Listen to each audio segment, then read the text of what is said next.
एक ऐसी अद्भुत कहानी है जो मैं आज आपको ध्यानपूर्वक सुनाऊंगा और इससे सुनने के बाद आप ज्यादा सोचना, डरना और चिंता सब छोड़ देंगे और आपका मन खुशियों से और प्रसन्नता से भर जाएगा।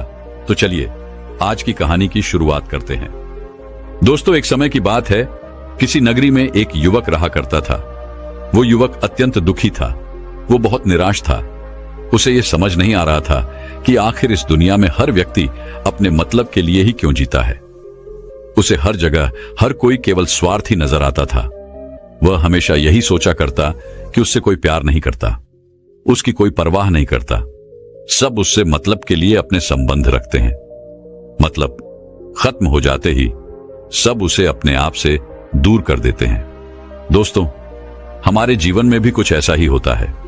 हम भी हमेशा किसी न किसी का साथ ढूंढते ही रहते हैं और जब हमें किसी का साथ नहीं मिल पाता तो हम अपने आप को अकेला महसूस करते हैं, कमजोर महसूस करते हैं। हमें लगता है कि इस दुनिया में हमारे जैसे कोई है ही नहीं। हमें कोई प्यार नहीं करता, हमारी कोई परवाह नहीं करता। लेकिन हम यह भूल जाते हैं कि अंत में तो हर किसी को अकेले ही जाना है। वह व्यक्ति अपने इस अकेलेपन से बहुत परेशान हो चुका था, जिस कारण एक दिन उसने अपना घर छोड़ दिया और एक रास्ते पर निकल पड़ा। उसके मन में कई सारे विचार थे। उन विचारों में मग्न होकर वह उस रास्ते पर आगे की ओर बढ़ता ही जा रहा था। तभी उसे रास्ते में एक आश्रम दिखाई पड़ा। वह उस आश्रम की ओर आगे बढ़ा। तभी उसने देखा कि एक गुरु अपने शिष्यों को ध्यान करना सिखा रहे हैं और उन्हीं शिष्यों में से एक शिष्य ने अपने गुरु से कहा, है गुरु, आखिर यह ध्यान क्या है और इस ध्यान को करने से हमें क्या लाभ? तभी वह गुरु अपने उस शिष्य के इस सवाल का जवाब देते हुए कहते हैं, पुत्र, ध्यान ही सच है और ध्यान हमें अकेला कर देता है। हम जितने ज्यादा अकेले होते जाते हैं उतना ही हम ध्यान में उतरते चले जाते हैं और यही अकेलापन तुम्हें सत्य के मार्ग पर ले जाता है, तुम्हें सत्य की प्राप्ति करवाता है। वह युवक आश्रम के बाहर खड़े होकर यह सब कुछ देख रहा था, सुन रहा था। जैसे ही उसने उन गुरुवर के मुख से यह सारी बातें सुनी, वह दौड़ा दौड़ा उन गुरुवर के पास आया और कहने लगा, है गुरुवर, यदि ध्यान हमें अकेला कर देता है तो इसका मतलब यह हुआ कि मैं इन सब चीजों में श्रेष्ठ हूं। आप तो ध्यान का सहारा लेकर अकेले होते हैं, लेकिन मैं तो ऐसे ही अकेला हूं। मेरा ऐसा कोई नहीं है जिसे मैं अपना कह सकूं, जो मेरी परवाह करता हो, जो मेरा ख्याल रखता हो, और मैं अपनी राह पर अकेला ही चलता चला जा रहा हूं। उस व्यक्ति की ये सारी बातें सुनकर उन गुरुवर ने उस व्यक्ति को ध्यानपूर्वक देखा और उसके बाद उससे कहते हैं, भंते, अगर तुम अकेले हो तो तुम्हारे पीछे तुम्हारा पूरा परिवार, तुम्हारे मित्र, तुम्हारे शत्रु, तुम्हारे सगे संबंधी, इन सब को लेकर तुम कहां जा रहे हो? उन गुरुवर के मुख से यह बात सुनकर वह व्यक्ति चौंक उठा और उसने तुरंत ही पीछे मुड़कर देखा तो वहां पर कोई नहीं था। तभी वह उन गुरुवर से कहता है गुरुवर, कौन है मेरे पीछे? कोई तो नहीं, न मेरे परिवार वाले, न मेरे मित्र, न मेरे शत्रु और न ही मेरे सगी संबंधी। मैं तो सबको पीछे छोड़ आया हूं क्योंकि कोई मुझे नहीं पूछता, कोई मेरी परवाह नहीं करता, कोई मेरा ख्याल तक नहीं रखता, यहां तक कि मेरी कोई आवाज तक नहीं सुनना चाहता। लेकिन जब किसी के ऊपर कोई समस्या आती है तो वह मुझे अवश्य याद करता है, पर बाकी समय पर वह मुझे पूछते तक नहीं। उन्हें यह तक खबर नहीं होती कि मैं किस हाल में हूं, मैं जिंदा भी हूं या नहीं। उन सबको इन सब चीजों से कोई फर्क नहीं पड़ता। उन गुरुवर ने उस व्यक्ति की यह सारी बातें ध्यानपूर्वक सुनी और उसके बाद उस युवक से कहते हैं, भंते, तुम सही कह रहे हो, लेकिन जब तक तुम इन सभी को छोड़कर नहीं आते तब तक तुम भला अकेले कैसे हो सकते हो? वह व्यक्ति एक बार फिर से आश्चर्यचकित होकर पीछे मुड़कर देखता है और फिर उन गुरुवर से कहता है गुरुवर, यहां पर तो कोई नहीं है, मैं अकेला ही यहां पर आया हूं। लग रहा है कि आप मेरा मजाक उड़ा रहे हैं। मेरे पीछे कोई नहीं है, आप खुद देख सकते हैं, तो फिर आप ऐसा क्यों कह रहे हैं कि जाओ और इन्हें छोड़कर आओ? जब मेरे साथ कोई है ही नहीं तो मैं भला उन्हें कहां छोड़ूं, कैसे छोड़ूं? उस युवक की ये सारी बातें सुनकर वह गुरुवर मुस्कुराने लगे और उस युवक से कहते हैं, भंते, आखिर तुम मुझसे क्या चाहते हो? इस पर वह युवक उन गुरुवर से कहता है गुरुवर, मैं आपका शिष्य बनना चाहता हूं, मुझे कोई साथी चाहिए, मुझे अपना शिष्य बना लीजिए, मैं जीवन भर आपका आभारी रहूंगा। उस युवक की यह बातें सुनकर उन गुरुवर ने कहा, भंते, तुम चाहो तो यहां पर 1 महीने रह सकते हो। उसके बाद ही मैं यह निर्णय कर पाऊंगा कि क्या मुझे तुम्हें अपना शिष्य बनाना चाहिए या फिर नहीं। लेकिन तुम्हें मेरी एक बात माननी होगी। तुम्हें इन 30 दिनों के अंदर ध्यान का अभ्यास करना होगा। अगर तुम ये कर सकते हो तो तुम यहां पर अगले 1 महीने के लिए रुक सकते हो, अन्यथा तुम्हारे लिए यहां पर कोई जगह नहीं। उस व्यक्ति ने काफी सोच विचार कर उन गुरुवर से कहा, है गुरुवर, आप जैसा कहेंगे मैं वैसा ही करूंगा। आप चाहते हैं कि मैं इन 30 दिनों में ध्यान का अभ्यास करूं, तो मैं यह करने के लिए तैयार हूं। उस व्यक्ति ने उन गुरुवर की बात मान ली और आश्रम में ही रुक गया।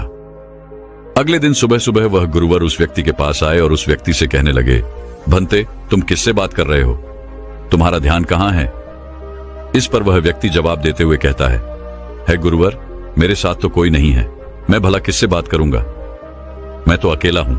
तभी वह गुरुवर उस व्यक्ति से कहते हैं, ठीक है, लेकिन अब ध्यान लगाओ, क्योंकि तुमने मुझे वचन दिया था कि इन 30 दिनों में तुम ध्यान का अभ्यास करोगे। उन गुरुवर के कहने पर वो व्यक्ति ध्यान करने बैठ जाता है। लेकिन पहले दिन उसे ध्यान करने में बहुत तकलीफें आती हैं, बहुत सारी परेशानियों का सामना करना पड़ता है। यहां तक कि वो ढंग से लगातार बैठ भी नहीं पा रहा था। उसके पैर मानो सुन्न से हो जाते और उसका पैर मानो काम करना ही बंद कर देता। ये सारी बातें वह गुरुवर देख रहे थे। तभी उन गुरुवर ने उस व्यक्ति से कहा, बनते, तुम जितना देर चाहो उतना देर बैठ सकते हो। ये ऐसा कोई जरूरी नहीं है कि तुम एकाएक लगातार बैठे ही रहो। यदि तुम्हें थोड़ी तकलीफ है तो तुम उठ सकते हो, टहल सकते हो और फिर आकर बैठ सकते हो। इतना कहकर वह गुरुवर वहां से चले गए। अगले दिन सुबह सुबह फिर वह उस व्यक्ति के पास आए और उस व्यक्ति से कहने लगे, भंते कौन है? किससे बातें कर रहे हो? कोई आया है क्या? उन गुरुवर की इस बात का जवाब देते हुए वह व्यक्ति उन गुरुवर से कहता है गुरुवर, यहां पर तो कोई नहीं है, आप खुद देख लीजिए, मैं भला किससे बातें करूंगा। तभी वह गुरुवर एक बार फिर उस व्यक्ति से कहते हैं, चलो ध्यान का अभ्यास करो। तभी वह व्यक्ति उन गुरुवर से कहता है गुरुवर, क्या केवल आंखें बंद करके बैठ जाना, इसे ही ध्यान कहते हैं? अगर इसे ही ध्यान कहते हैं तो यह तो बड़ा ही आसान है और इसे तो कोई भी कर सकता है, केवल आंखें बंद करके बैठना ही तो है। इसका जवाब देते हुए वह गुरुवर उस व्यक्ति से कहते हैं, भंते, केवल आंखें बंद करके बैठ जाना इसे ध्यान नहीं कहते। ध्यान करने के लिए तुम्हें अपने मन को एकाग्र करना होगा, अपने मन को किसी एक चीज पर लगाना होगा। वह कोई भी चीज हो सकती है, बाहर की कोई आवाज या तुम्हारे भीतर से आने वाली ये सांसें, इन सांसों के अंदर और बाहर होने की आवाज। तुम ऐसी किसी भी चीज पर ध्यान लगा सकते हो जो लगातार वर्तमान समय में घट रही है, ताकि तुम्हारा पूरा ध्यान उस चीज पर एकाग्र हो और तुम्हारा ध्यान कहीं भी भटके नहीं, जिस कारण तुम उस पर ध्यान लगा पाओगे। और एक बात और याद रखना, जब तुम उस चीज पर ध्यान लगाओगे तो तुम्हारा ध्यान हटना नहीं चाहिए। इतना कहकर वह गुरुवर वहां से चले गए। अगले दिन जब वह सुबह सुबह एक बार फिर उस व्यक्ति से मिलने आए तो उन्होंने एक बार फिर उस व्यक्ति से कहा, भंते, आज कौन आया है? किससे बातें कर रहे हो? बड़ी जोर जोर से आवाज आ रही है। तुम यहां पर खुद शांति पाने आए हो या फिर दूसरों को अशांत करने के लिए? वह व्यक्ति उन गुरुवर से कहता है गुरुवर, पर यहां पर तो कोई है ही नहीं, तो मैं भला किससे बात करूंगा? यहां तक कि अभी तक मेरे मुख से एक शब्द तक नहीं निकला है, तो फिर आपको कैसे जोर जोर की आवाजें कहां से आ रही हैं? और जब मैंने एक शब्द भी नहीं बोला तो मैं भला दूसरों के लिए अशांति का कारण कैसे बन सकता हूं? तभी वह गुरुवर उस व्यक्ति से कहते हैं, ठीक है, चलो ध्यान का अभ्यास करो। तभी वह व्यक्ति उन गुरुवर से कहता है गुरुवर, मेरा एक प्रश्न है, क्या मैं आपसे पूछ सकता हूं? तभी वह गुरुवर उस व्यक्ति से कहते हैं, पूछो, तुम्हें क्या पूछना है? तभी वह व्यक्ति उन गुरुवर से कहता है गुरुवर, आप कहते हैं किसी भी एक चीज पर ध्यान लगाओ जो वर्तमान समय में घट रही हो, उस पर अपना पूरा ध्यान लगा दो। लेकिन जब मैं अपनी सांसों पर या फिर किसी ऐसी चीज पर ध्यान लगाने का प्रयास करता हूं जो लगातार घट रही है, तो मेरा ध्यान लगातार नहीं रह जाता। मैं पल पल भटकता रहता हूं। कभी मुझे कुछ याद आने लगता है तो कभी मुझे कुछ और याद आने लगता है। वो पुरानी चीजें, वो पुरानी यादें मेरा पीछा नहीं छोड़ती। आपके कल यहां से चले जाने के बाद मैंने ध्यान करने के लिए बहुत प्रयास किया, लेकिन वह पुरानी यादें बार बार मुझे याद आ रही थी, जिस कारण मैं एक चीज पर ध्यान लगा ही नहीं सका। तो अब मुझे क्या करना चाहिए? उस व्यक्ति की यह सारी बातें सुनकर वह गुरु मुस्कुराने लगे और वहां से चले गए। उन गुरुवर की हंसने की वजह उस व्यक्ति को समझ नहीं आई। अगले दिन सुबह सुबह एक बार फिर वह गुरु उस व्यक्ति के पास पहुंचे और कहा, भंते, ये तुम क्या कर रहे हो? इतना आलस, चारों ओर आलस ही आलस फैला हुआ है। अपने पास से आलस को भगाओ, अन्यथा यह तुम पर हावी हो जाएगा और फिर तुम हमेशा इसके अधीन बनकर रहोगे। तभी वह व्यक्ति गुरुवर से कहता है गुरुवर, आप तो रोज एक ही बात कहते हैं कि यहां पर कोई है, लेकिन मुझे तो कोई नजर आता ही नहीं। आप ही बताइए, यहां पर कौन है? तभी वह गुरु वह उस व्यक्ति से कहते हैं, ठीक है, चलो अभ्यास के लिए चलते हैं। तभी वह व्यक्ति उन गुरुवर से कहता है गुरुवर, मेरा एक प्रश्न है, आपकी आज्ञा हो तो मैं आपसे पूछना चाहता हूं। है गुरुवर। उस व्यक्ति से कहते हैं, हां पूछो, क्या प्रश्न है तुम्हारा?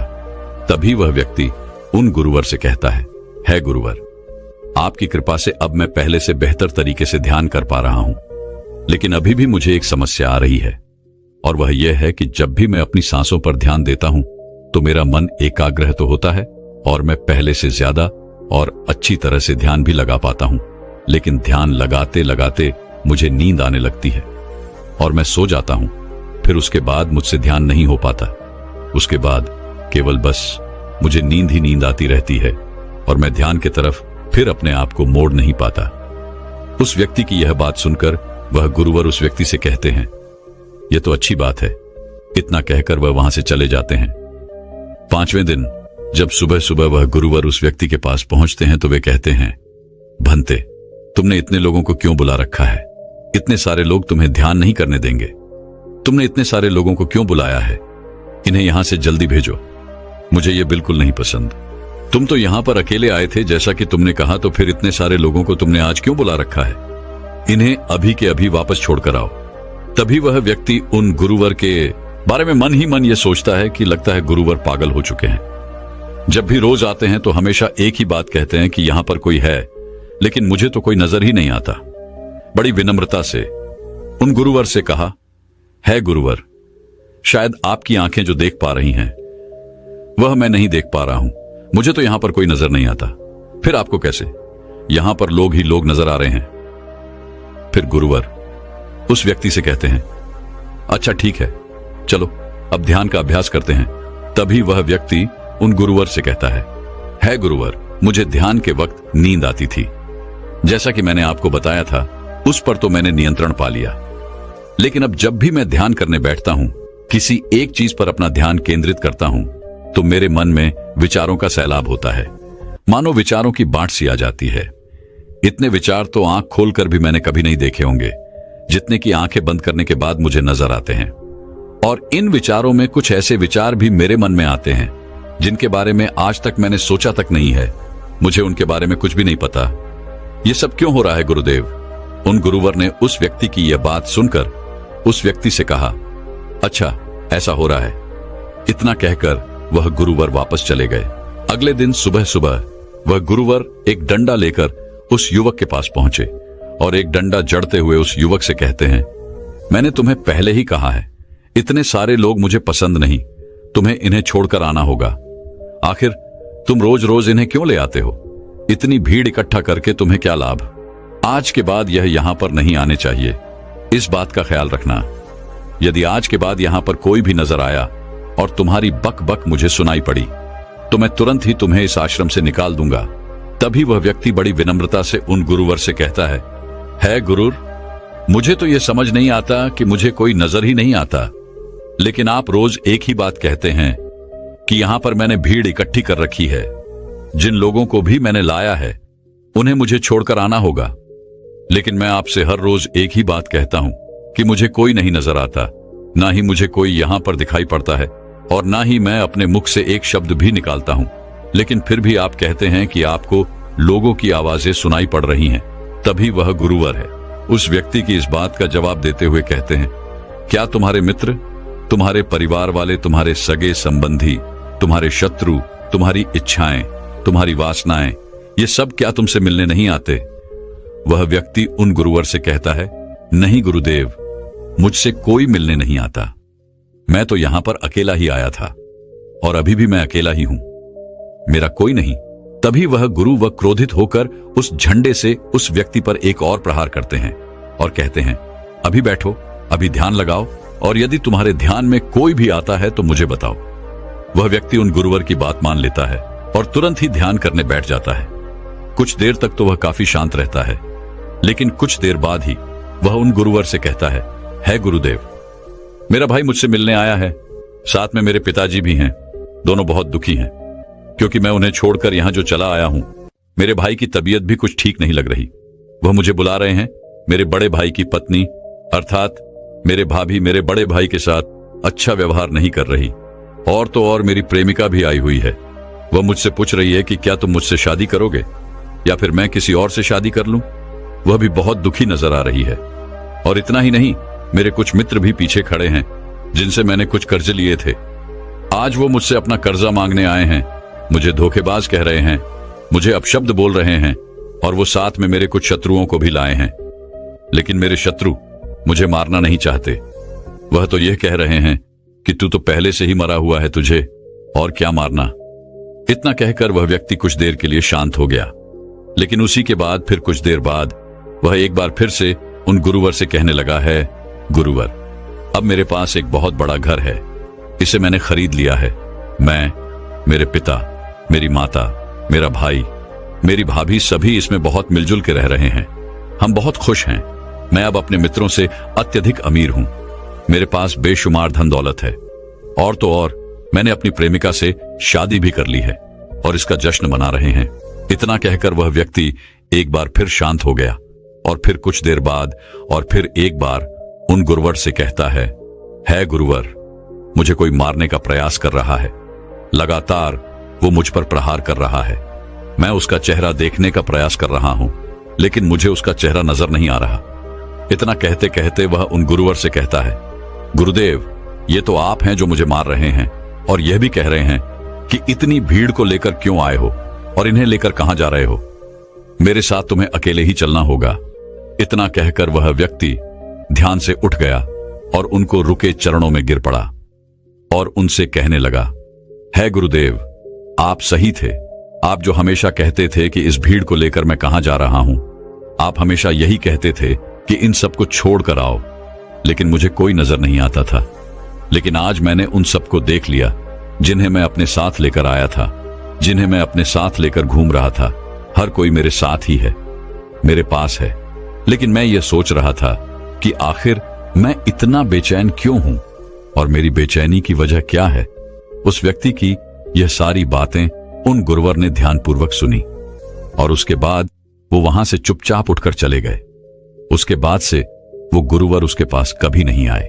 लेकिन वह व्यक्ति हर रोज ध्यान का अभ्यास कर रहा था और पूरे 1 महीने बाद जब वह उन गुरुवर के पास पहुंचा तो उन गुरुवर से कहने लगा है, गुरुवर, जैसा कि आप कहते थे कि मैं हमेशा अपनी भीड़ को अपने साथ लेकर घूमता हूं, तो आज मैंने उस भीड़ को विदा कर दिया है और अब मैं बिल्कुल अकेला हूं। मेरे साथ कोई नहीं, मेरे साथ आप भी नहीं है, यहां तक कि मैं खुद अपने साथ नहीं हूं। मैं एक परम शांति महसूस कर रहा हूं। अब मुझे ऐसा प्रतीत होता है कि अब मेरे जीवन में कोई समस्या नहीं है, कोई समाधान नहीं है।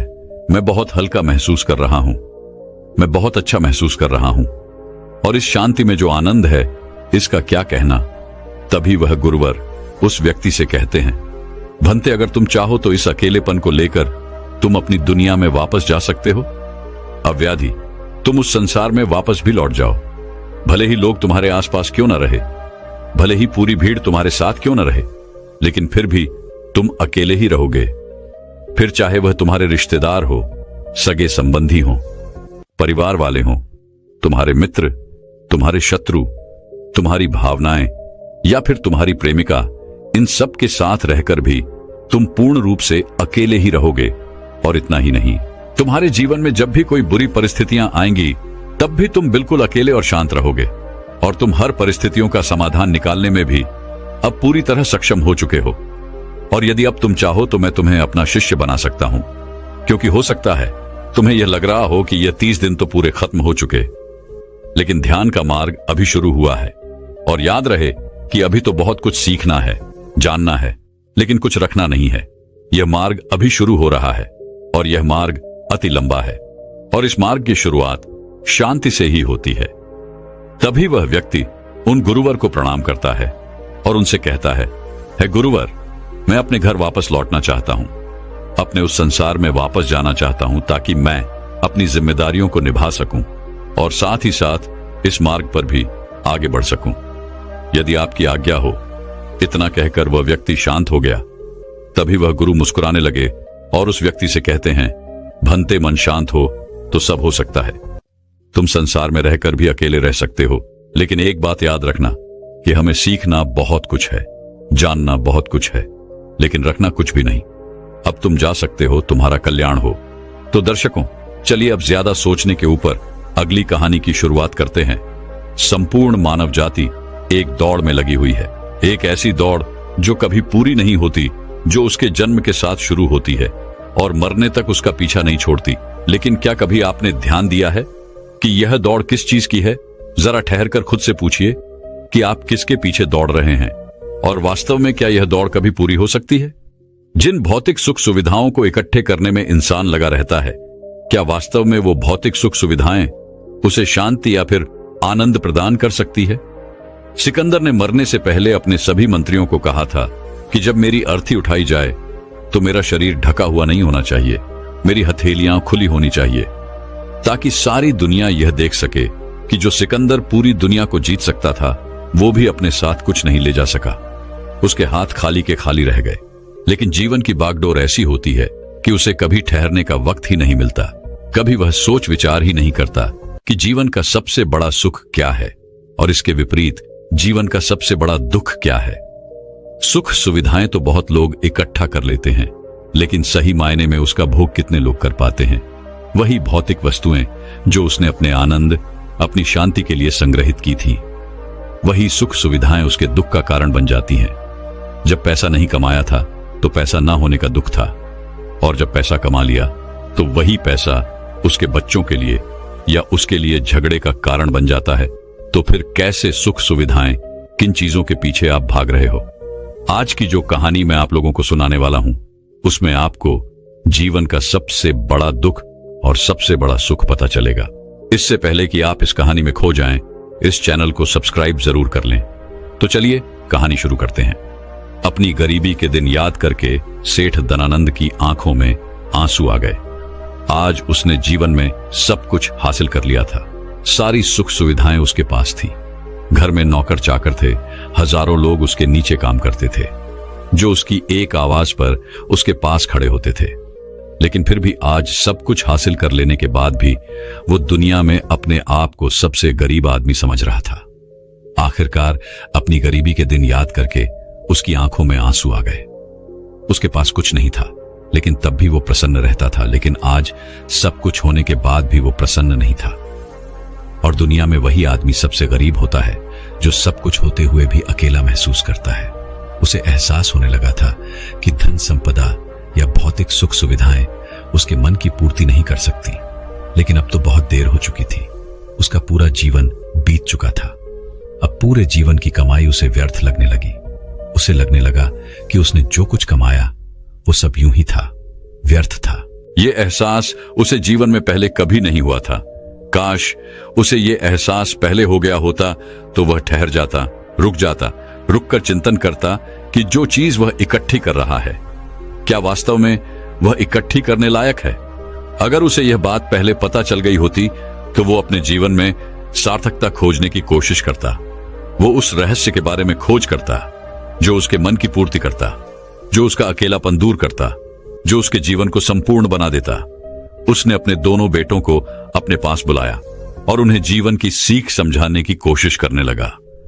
सेठ ने अपने बेटों से कहा कि बेटा, मेरे को तो जीवन में कोई बताने वाला नहीं था, सही रास्ता दिखाने वाला कोई था ही नहीं, इसलिए मैं उस रास्ते पर चलता रहा जिसका कोई अंत नहीं था।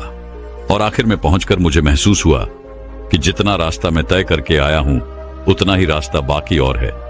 शायद मैं गलत रास्ते पर निकल पड़ा था और अब इतना समय नहीं बचा कि मैं नए रास्ते पर फिर से नया सफर शुरू करूं। उसने अपने दोनों बेटों से कहा कि बेटा पता है दुनिया में सबसे बदनसीब आदमी कौन होता है? वो जिसके पास सब कुछ होते हुए भी कुछ नहीं होता, जो अपने आप को सब कुछ होते हुए भी अकेला महसूस करता है। भला इससे बड़ा दुख, इससे बड़ी बदनसीबी और क्या हो सकती है?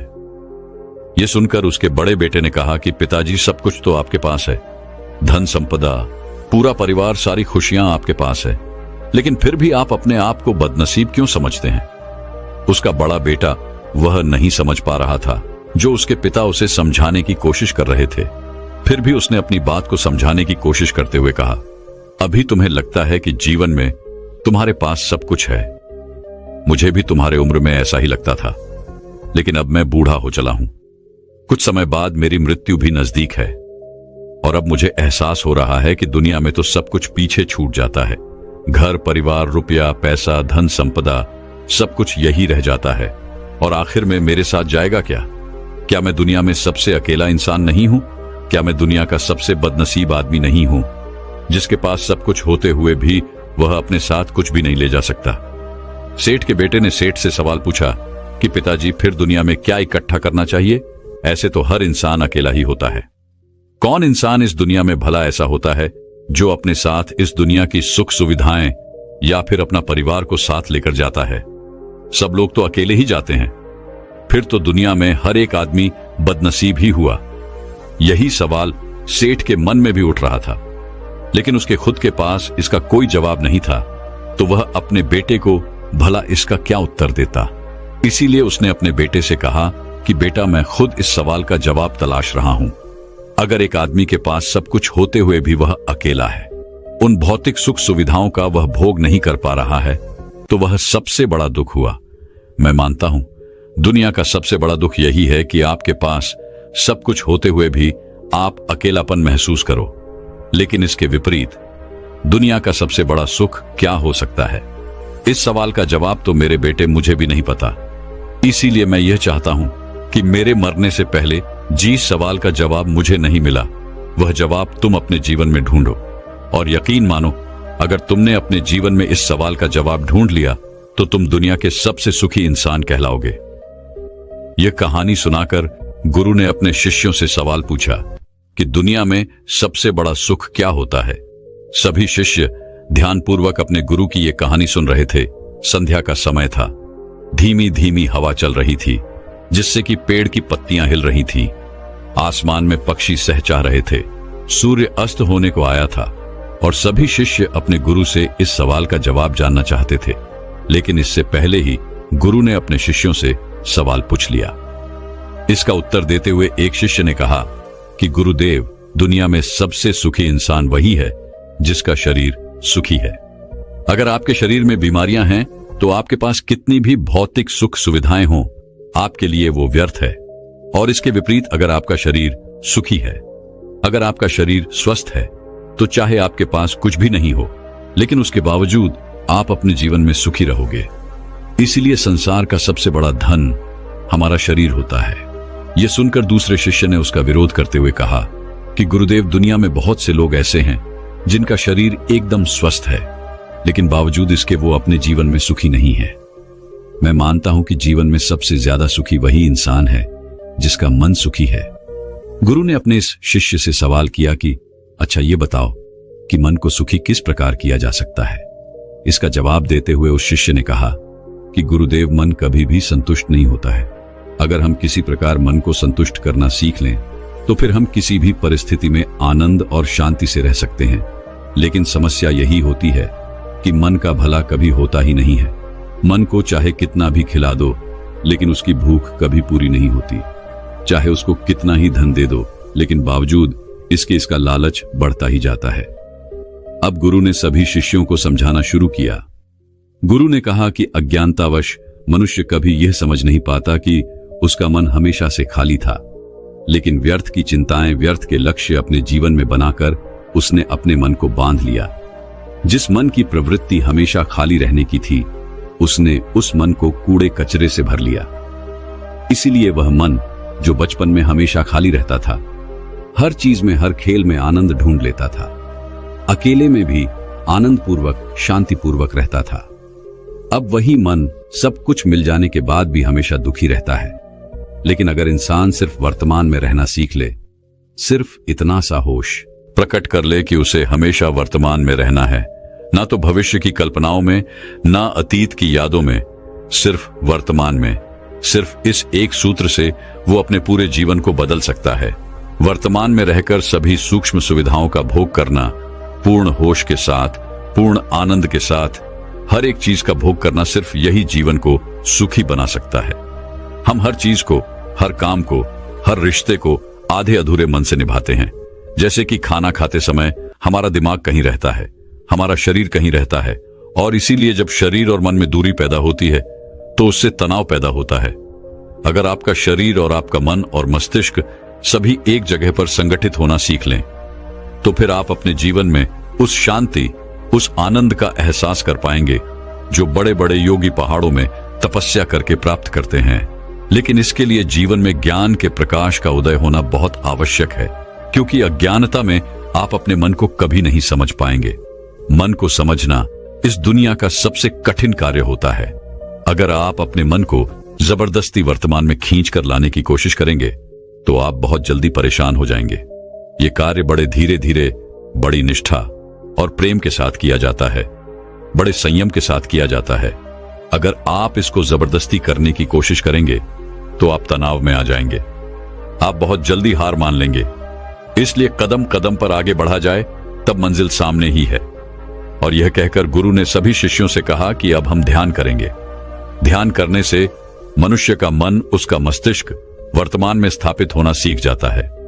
धीरे धीरे प्रतिदिन ध्यान का अभ्यास करने से वह उस आनंद और शांति का अनुभव कर पाता है जो सांसारिक वस्तुओं में कहीं नहीं मिलता, जो किसी भौतिक सुख सुविधा में नहीं मिलता। और इसके बाद सभी शिष्य अपने गुरु के साथ ध्यान में लीन हो गए। दोस्तों, मैं उम्मीद करता हूं कि यह कहानी सुनने से आपके जीवन में अच्छे बदलाव आए होंगे। आपको इस वीडियो से क्या सीखने